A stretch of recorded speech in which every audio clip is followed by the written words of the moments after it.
When you come into the dock, you see the title of the show at the top of the stairs. You go into Gallery 1, you see an installation of birch trees, 18 birch trees, and that installation has the title of the show, The Past is a Foreign Country. The video called Nest, where I systematically deconstruct a bird's nest, which is symbolic and significant for me because I found it about 10 years ago in my mother's garden in the Netherlands. And it's been in my studio for about 10 years, and I always knew I would do something with it, dealing with home and displacement. I thought now is the time to do it. Once you deconstruct a home, you can never put it back in its original form. So in that sense, it was very symbolic. Going into Gallery 2 then, there is an installation of 5 small screens that each have an animated drawn portrait of a child affected by the violence in Syria. The 5 animated drawings are based on news reports, and the drawings are drawn verbatim of the images that I got from Rasan Ibrahim.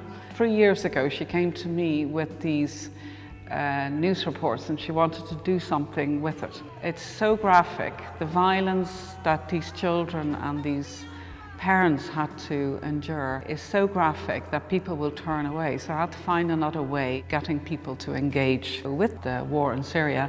And so I decided to translate them into drawing. So drawing makes the stories accessible. They point to other children anywhere in the world that are affected by violence. The loss of innocence, the experience of trauma. This loss of innocence is very apparent in one of the videos. It's the boy that's been interviewed.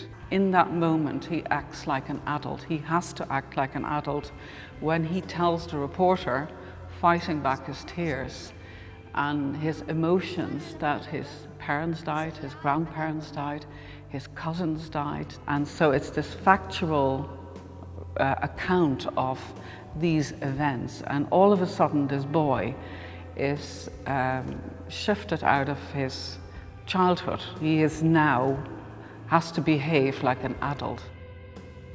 And on the opposite wall is a circular grid made with twigs. The circular shape refers to the world. It's a globe, it's a planet. It's lit in a way that the shadows multiply the images that you look at. It's made so that you're drawn, it's at a distance when you come into the gallery, so you're drawn towards it, like, what is that? As you come closer, you discover that this forest of twigs is covered in tiny individuals, these tiny silhouettes that are based on real people, on refugees. And it's only when you move your body, so you decide whether you want to see them or whether you not want to see them. But the work, like the drawings, demands an intimate engagement. You discover this tiny figure and you can, unravel the story around it, but then when you walk back, it disappears. On another wall in the gallery too, there is a drawing of a wall, brick by brick. I drew it brick by brick. So the 3 pieces of work form a dialogue. Then you go into Gallery 3 and there are a series of drawings. All my work is drawing based. The installations I make are rooted in drawing. So everything, the thinking, the ideas happens in drawing. So that's very important. It starts with 1 mark, 2 marks, etc. So when I start doing it, I'm like a monk. It's like this kind of process of I don't know the end result, but I know what I'm after. And so there's the patience, the absolute patience needed to get to that result. What happens is, like, each individual mark gets lost in the collective of the drawing.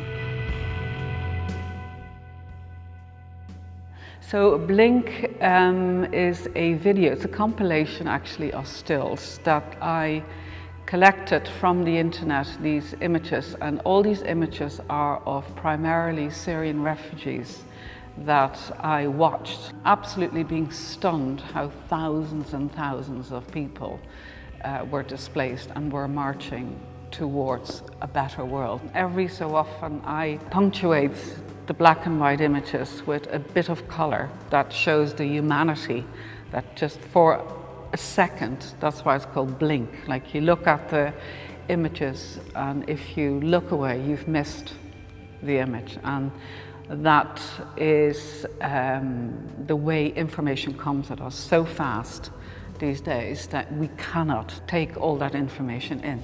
And these images are translated into the silhouettes that you see in my work. Each silhouette is based on a real person. We have known refugees since the history of mankind. At the moment there are about 65+ million people displaced in the world. That anxiety and that fear is only possible to overcome through communication and through dialogue. Change starts at home. So I hope that this work will create a dialogue, that it will exist in dialogue outside of the gallery.